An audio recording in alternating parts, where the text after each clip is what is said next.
Welcome, everyone, to Runes of Unusual Sources.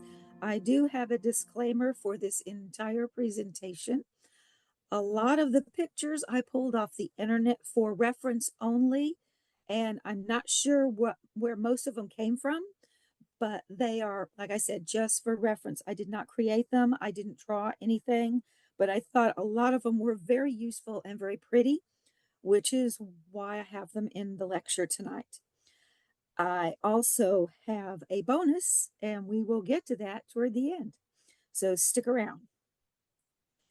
A little bit of history here. Nothing in this lecture actually requires belief, lineage, secrecy, or training. Only clarity and consent and conscious are used. Runes are among the oldest surviving symbolic systems of Northern Europe, originating around the 1st to 2nd century CE. That means Common Era. The earliest known runic alphabet, often called the Elder Futhark, was developed among Germanic-speaking people. And linguistically, scholars believe the shapes were influenced by the early Mediterranean alphabets and likely derived from italics or Latin letter forms. It was also adapted to suit the sounds and carving practices of the northern tribes. Because runes were typically carved into wood or bone or stone or metal, their straight line structure made them durable and very practical. Now, the word rune itself, R-U-N-E, is thought to come from a Proto-Germanic root meaning secret or mystery. And while runes absolutely functioned as a writing system, used for like labeling objects, memorial stones, ownership marks, short inscriptions, and the like, they also carried symbolic and cultural weight. In Norse mythology, runes were described as sacred knowledge discovered by the god Odin after a mythic ordeal upon the world tree. This story reflects how the people who used runes viewed them, not just as letters, but actual carriers of layered meanings and power. And over time, regional variations, of course, developed. The Elder Futhark eventually evolved into the Younger Futhark in Scandinavia during the Viking Age and the Anglo-Saxon Fothoric in England. And as usual, Christianity had a hand in spreading it across Northern Europe. The Latin alphabet gradually replaced the runic writing for everyday use. However, runes never really fully disappeared. They continued to appear in folk traditions and decorative carvings, on talismans and magical inscriptions well into the medieval period. Now, in modern times, runes experienced revival during the 19th and 20th centuries through scholarly study, cultural nationalism, and later through occult and esoteric movements. And fast forward to today, they're used in several ways: historically, linguistically, spiritually, and symbolically. So, for many contemporary practitioners, runes function less as a language and more as a focused, archetypical bunch of symbols which bridge between intention and manifestation if you needed something. They also continue their very long evolution from practical carving marks to tools of meaning and insight. Okay, so what exactly is a rune? Runes of unusual sources are still magical symbol systems beyond the popular Norse Futhark and expanded systems beyond what we know as familiar runes. When people think about runes, they think about the Elder Futhark, the straight lines, the combination of the lines to make different symbols. Curious beginners, which is pagans, creative people, and intuitive individuals can benefit by learning the easily recognized symbols, of course. The core message is that runes are not owned by one culture. Symbols arise whenever humans interact with mystery. So, what is a rune really? before we talk about specific rune systems and we get into the lesser known runes, we need to loosen the idea of what a rune actually is and is not. So, to start with, a rune is not a language that you need to pronounce perfectly. It's not a system that you inherit genetically, and it's not a closed tradition that punishes curiosity. What a rune is actually is a symbol that holds meaning.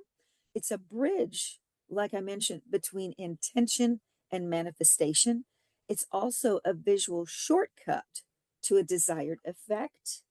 And if you remember nothing else today, remember this, that a rune works because your mind understands it and your intention feels it. Runes are just focused symbols, much like sigils, which I will talk about in the coming weeks. But instead of being personally created each time, they arise from patterns that humans notice in nature, in myth, and in lived experience. So our ROUSs, runes of unusual sources, symbol systems, are often overlooked. They can be intuitive rather than rigid. They can be worked beautifully for modern magical practice. And there's also no special training required and no special policing, just curiosity and intention. And moving on, our first one that I'd like to talk about is witches' runes. These are actually probably one of the most common of the unusual rune systems.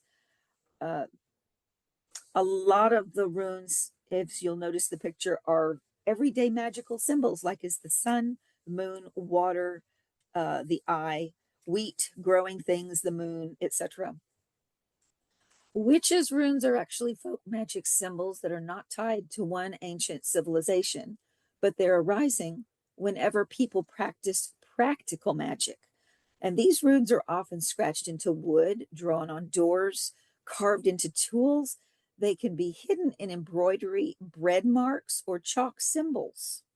Um, some of the common witches' rune themes are that instead of letters, these symbols can represent actions and outcomes, such as protection and luck, fertility, home safety, healing, prosperity, warding, which is a like of protection, and attraction.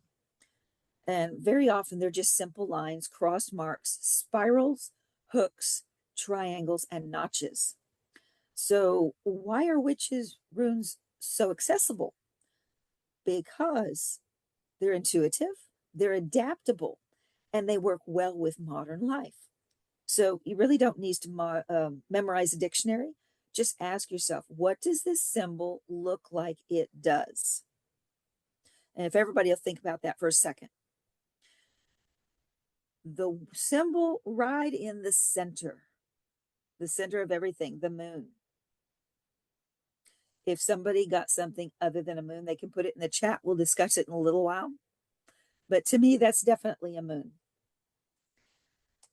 So what does this symbol feel like it does? Okay. Here's a simple practice you can do. You can draw a witch's rune for safe travel, for peace in the home, or smooth communication. You can place it under a candle, on a sticky note, on your phone lock screen, or on a charm or a key or a keychain. The second one that I'd like to talk about is water-based runes or mermaid runes. These are flow-based symbols. They're not rigid, they're not fixed. Mermaid runes aren't from a single ancient grimoire. They arise from water magic traditions, sea folklore, and intuitive symbol work, which is connected to emotions, dreaming, healing, liminal spaces, and transformation. Some of the water rune characteristics is that they look like waves or spirals, droplets, curves, interlocking lines, crescent shapes, and such like that.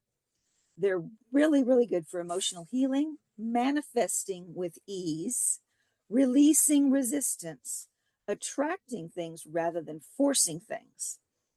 They work best when drawn with flowing motion, created slowly, paired with water like a bath or a bowl, rain, ocean, moon water.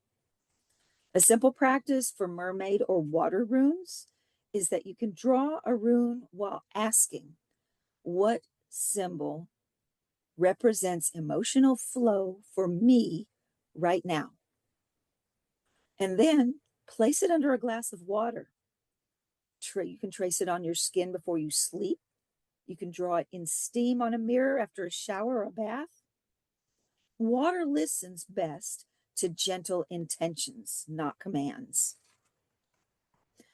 And moving on, I actually think the mermaid runes are very pretty. I like those.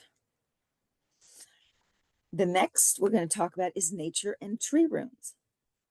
I actually had a hard time finding a good representative. This was the best that I found in my search. And if I am remembering correctly, I think there's a artist on Etsy that sells these, but I don't remember the name. If anybody is interested, I can try to backtrack and look it up in my history.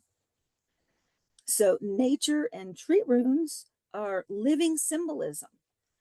Trees were speaking long before alphabets. The tree runes are actually relationship based, not hierarchical. Instead of letters, they can embody stability and growth, flexibility, boundaries, cycles, and endurance. You don't need to use specific tree alphabets unless you want to. You can always make your own, of course. Let's see. Instead of letters, they embody stability, growth, flexibility, boundaries. I see. Oh, I skipped over that. How they work. They come from like leaf shapes, branch angles, root patterns, bark markings, like on the outside of a tree, rings, silhouettes, and such like that. Shapes in nature.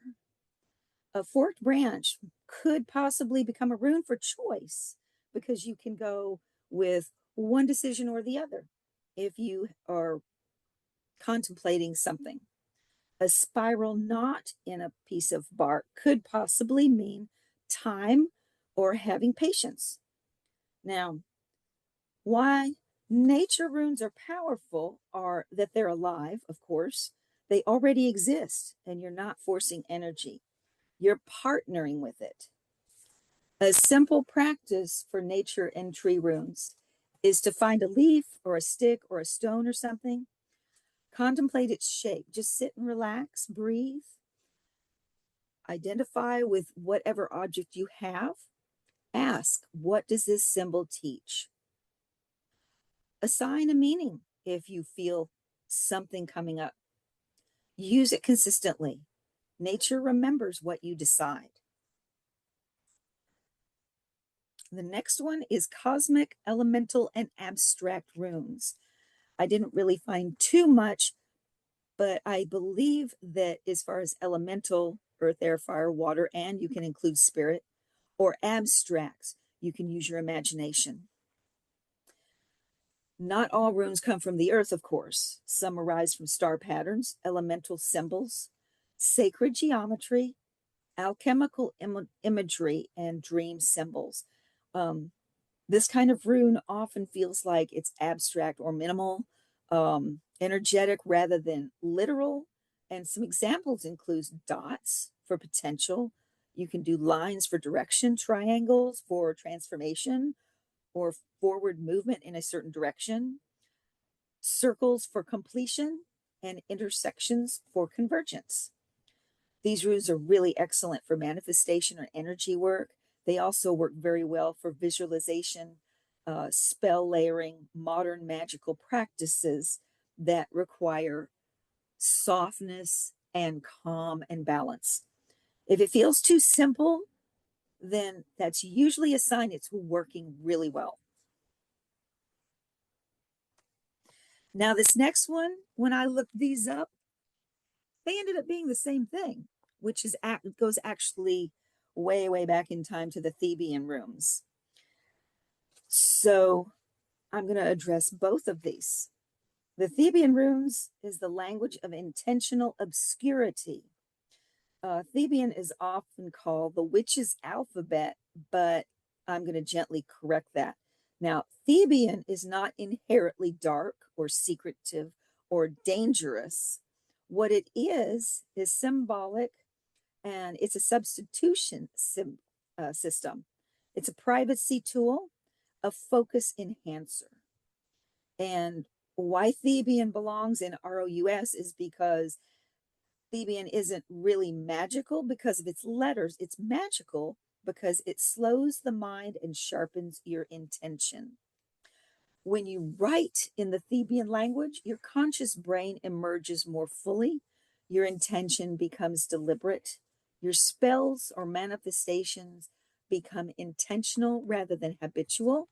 And the best use for Thebian runes is journaling intentions, spell notes, uh, writing in your grimoire, sigils combined with words, private affirmations, or just when you write what you don't want to casually read or others to read.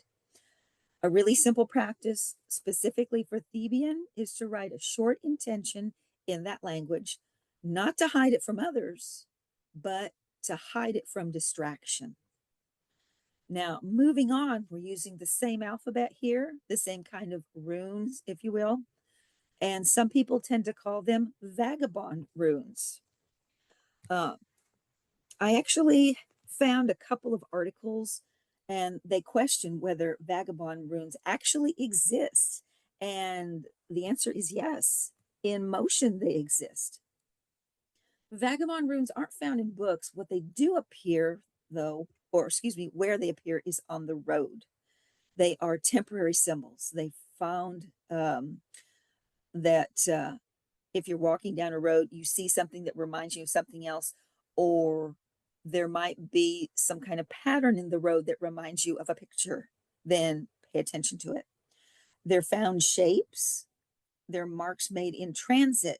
They could be in chalk, dirt, footprints, knots, scrapes, anything. It can be a scrape on a car where they've have a dent or something. And vagabond runes have a lot of energy. They have movement energy because of the word vagabond. It kind of brings to mind people going from one place to another and being constantly on the move or not in one place for very long.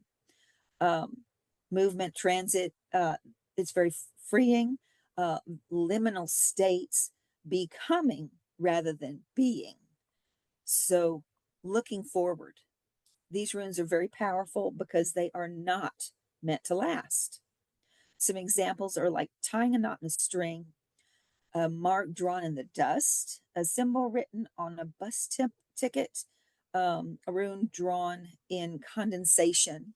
It's similar to the mermaid or the water runes where you drew your mark on a mirror with steam on it. Very similar to that. They activate through impermanence. They are not permanent. That's their secret.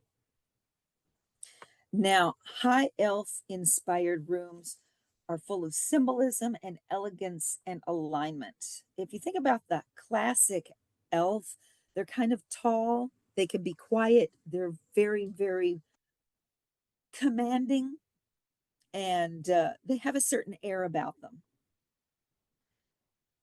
High elf runes are not really a single ancient system. It's not that it's a flaw, but they do exist as a modern intuitive rune system. They're similar to Fey or fairy inspired runic languages, which we'll get to also. Energetic archetypes rather than historic alphabets is what you'll feel when you work with these symbols. I also found that besides this particular picture that I put on this slide, a lot of people went back to a previous TV series. The name escapes me at the moment. And they had what's called angelic runes. A lot of people attributed the angelic runes from that TV series as high elf inspired runes but they're actually two different things. Angels and elves are different. Let's see what these rooms represent. The high elf style tends to focus on harmony, on beauty, grace, precision, alignment, very subtle influence. The shapes are often flowing, they're tall, they're angular, but very refined. They're light, like light in weight, open, and they're balanced. They work because they encourage gentle manifestation, energetic refinement, and non forced magic.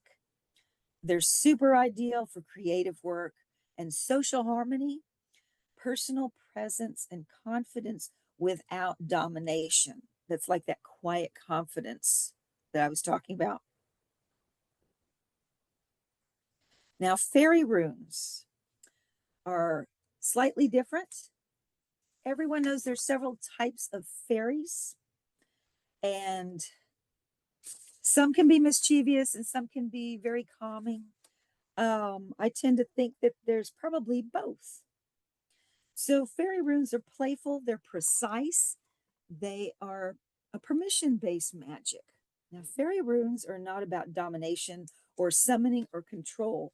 What they are about is relationships and subtle shifts, timing, of course, and influence through alignment. The fairy runes exist between spaces, places where the attention changes reality. Now, what fairy runes are not is light or clever or adaptive, and they're not context aware. What they are not is loud and forceful and rigid, long term binding tools. Think of fairy runes as magical nudges rather than magical hammers. Some of the characteristics and what they look like encompasses loops and spirals, hooks. They can have dots, wing-like shapes, of course, because fairies have wings. Oh, sorry. Let's get back to where we belong. They can also have asymmetrical lines. They're often small, slightly irregular, drawn very quickly, and they're meant to feel unfinished on purpose. All this is intentional because perfection makes fairy energy uncomfortable. So, what fairy runes are best for is shining in situations that involve luck and opportunity, chance meetings, creative inspiration, light protection, quick solutions. That's like if you have a decision to make it off of the cuff, make that decision and find that solution. Very playful manifestation is also part of this. Fairy runes are often very excellent when the intention is to let this thing go rather than make this thing happen exactly this way. Okay. There is something very important, though, when you work with fairy runes, very, very specifically. Fairy rune etiquette. Okay. I don't know if anybody's heard of this, but if you think about all the tales and all of the fables and the stories we've heard about the fae and the fairies, like don't accept food or drink from the fairies and go down into their world because you'll never be able to come back. Don't sleep in a fairy wing, things like that. Fairy runes actually respond best when you ask instead of demand. They respond very, very well when you leave room for choice and you don't bind them long term and you don't repeat them obsessively. So it's like do the thing and forget it. Let's see. What else? A fairy rune is an invitation. It's not really a contract. Always say thank you. Please remember to always say thank you to the fairies. It's a release or you see, always include a release and a time limit. For example, your time limit can be for today only, or until this meeting is over, or for this journey. A simple fairy rune practice is first to decide a light intention like luck or smoothness or intention or ease. Then draw a small imperfect symbol. It could be anything. Then place it somewhere temporarily, like on your hand, on a scrap of paper, in the steam on the mirror, in dirt or sand. Acknowledge it and then forget it. Fairy runes work best when ignored, actually, after you create them. Let them do the work. You ask politely and then let them do their job. An important note here, the fairy style runes uh, actually work a whole lot better when they're not commanded to do something, which is why I was saying ask. Use them with respect, though. Always focus on the mutual benefit for not just you, but for the runes and for the fairy magic. And remember, fairy magic does not move mountains, it moves pebbles at exactly the right moment. Now we have moon runes. This is something I think anyone can make. You can put it on those little glass beads, and you can put it on wood, you can draw it on leaves. Uh, the symbols are pretty straightforward. You have full moon, new moon, quarters, waxing, that sort of thing. They're cyclical, it's reflective magic. Moon runes don't push, they pull, reflect, and reveal. Rather than letters, moon runes often uh, are drawn in phases or crescents, arcs, circles, half shadows, and the like, just like the picture I have here. Um, they're really best for emotional processing, timing, manifestations, releasing habits, enhancing intuition, doing dream work, inner alignment. And moon rune philosophy is that moon magic works in stages. First of all, you have your intention, then you have your growth. Number two, number three is the visibility, four is the release, and five is the rest. It's kind of like the cycle of the year. In the spring, we plant, and then the spring it grows, the summer we start to harvest, and then we finish harvest in autumn, and then winter we rest, that sort of thing. Let's see. Let me pull my notes out. A good moon rune philosophy is coupled with a simple practice, in that moon runes are excellent when your goal is becoming ready, not forcing results. You can draw a moon rune representing what you are growing and what you're releasing, and then let the moon do the pacing for you.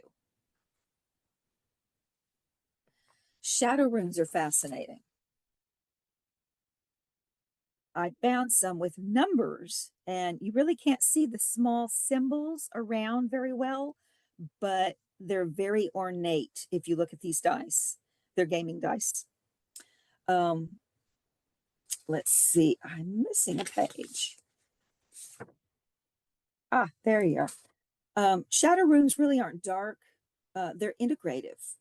Shadow runes are often misunderstood because what they are not is curses. They're not harmful magic, they're not negative intention. They are symbols for integration and acknowledgement, and they are for specific healing hidden patterns. Um, Shadow runes are really good to work with fear, resistance, avoidance, shame, old stories, and things that come up that have been forgotten, unacknowledged needs. Shadow runes don't suppress, they tend to illuminate things that you need to work through and become in harmony with, such as old grudges or old situations which haven't quite settled, and you just kind of pushed it away in a back drawer at the base of your mind. If it tends to come back up, well, it gives you a chance to actually hash through it and settle it and rebalance and be content with the outcome. Um, a good shadow rune rule is that these runes should always be paired with compassion and grounding. They're resolution focused with their intent. And an example of this is, I banish fear, but I integrate courage where fear once lived. I'm going to repeat that one more time in case anybody gets an idea to work with this, because these go hand in hand, can go hand in hand with shadow work, which has become really popular. And I learned my shadow work a couple of decades ago, which was a bit different from what I'm seeing right now. People are focusing on the life of the here and now.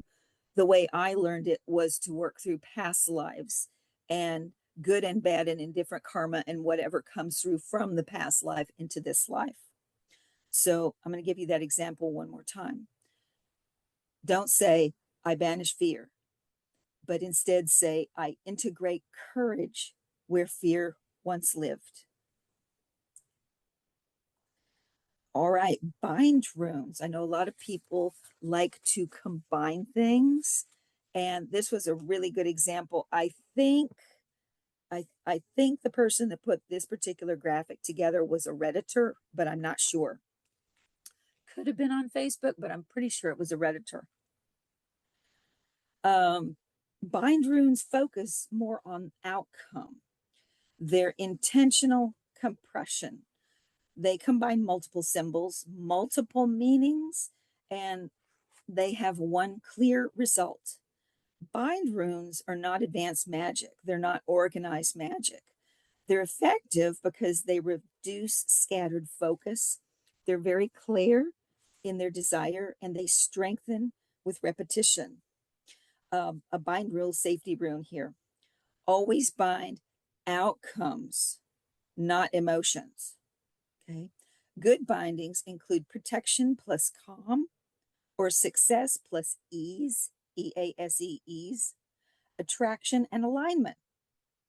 Try to avoid binding fear, obsession, or control over others. You can do a simple practice of these, combining one or two of these runes, overlay them, simplify them, and then name your result. So if you'll check these out, you'll recognize a lot of the Elder Futhark in the lower four, and maybe even some of the symbols themselves. So if you have similar lines on two different runes, you can combine those, and instead of having two of the identical lines, have one. And it's very much like sigils. And I'll try to remember to add a small section of bind rules when we talk about sigils in a few weeks. Yeah, so if you can explain this in one sentence, it's usually ready after you put your runes together, 2 or 3 at the most. Now, creating your own runes are very special. Here's where your magic and your intent really open. You are allowed to combine systems and adapt symbols when you create your own runic language. A hybrid rune might include a witch's protective mark or a water symbol, a tree-inspired fork, or maybe a cosmic dot or a moon. The only rule here when you create your own is that clarity beats tradition. Make sure it's clear, make sure it's simple. It's like the KISS principle, KISS, keep it simple, silly. Yeah. If you know what it means, the magic knows too. And I added the creation formula here. First, decide the outcome of what you want. Pick symbols that represent that outcome to put together. Try not to struggle. Don't struggle at all. If you're struggling, start over, because you have to be in the right frame of mind with the right intent and the simple desire and intention. Choose 1 to 3 symbols, and then 3, simplify the symbols by putting them together. And you don't have to take the first symbol or the first drawing of the symbols. Play with it a little bit. Draw 2, 3, 5, 6, a dozen, and pick what you think is best representative of your intention. Remember, this is specifically you. And then you can repeat the use and let it evolve. These runes grow stronger through the relationship, not the complexity of what they are. So, using runes in everyday life. A lot of people don't realize that this is possible. They think it's just like a one off thing, like getting a card reading or having your astrological chart done every 6 months or so. Um, you can do it in everyday life. Some people pick one tarot card every morning before they head out to work or they start their day, and so they know what to expect. Some people actually go sit in the garden and they listen to the birds or they talk to the trees. Same thing. They get an idea of what is going to happen that day. Using runes in everyday life means that you don't need altars to work. You can use them on notes, you can use them in planners, you can do candles in baths, it's jewelry. We've seen a lot of sigil work in jewelry and a lot of rune work, a lot of beautiful, beautiful rune work in jewelry. You can use them in digital art, on mirrors. You can actually have them with you in dreams. You can whisper their meaning or not. You can activate them or simply place them somewhere where you'll pass and you can glance down and enjoy what you've done. You can be consistent, maybe have a special awakening ceremony to establish that your runes that you've made are connected and especially for you. Now, runes are tools of remembrance. They remind you of your subconscious, where you're going, what you're choosing, what outcomes you're aligning with. You don't need to ask permission. You don't need to be perfect. You don't need to be ancient. You don't need to be initiated into some mystical society or anything. You only need to be intentional. If a symbol speaks to you, then it already belongs to you or with you. Now, I actually put this one in because I thought it was interesting. And again, somebody else drew this. I did not. These are tarot runes. If you'll check out the symbols, to me, it looks like most of these, all of these are the major arcana. We have the Fool, the Magician, High Priestess, Empress, Emperor, Hierophant, the Lovers, the Chariot, Strength, Hermit, Wheel of Fortune, Justice, Hangman, Death, Temperance, the Devil, the Tower. Oh, I like that one. Tower, Shattering of Illusions. Star, Moon, Sun, Judgment, and the World. So you have representatives here. You can paint them on rocks. You can paint them on leaves. You can paint them on pieces of paper, wad them up, or you can fold the papers up. And then when you pick one, you can unfold it. It's whatever medium you wish to draw your symbols on that's specific to you, which is fine. So this is just one option. Choosing the right runes. Last but not least here. You have to make sure you choose the right rune for the right reason.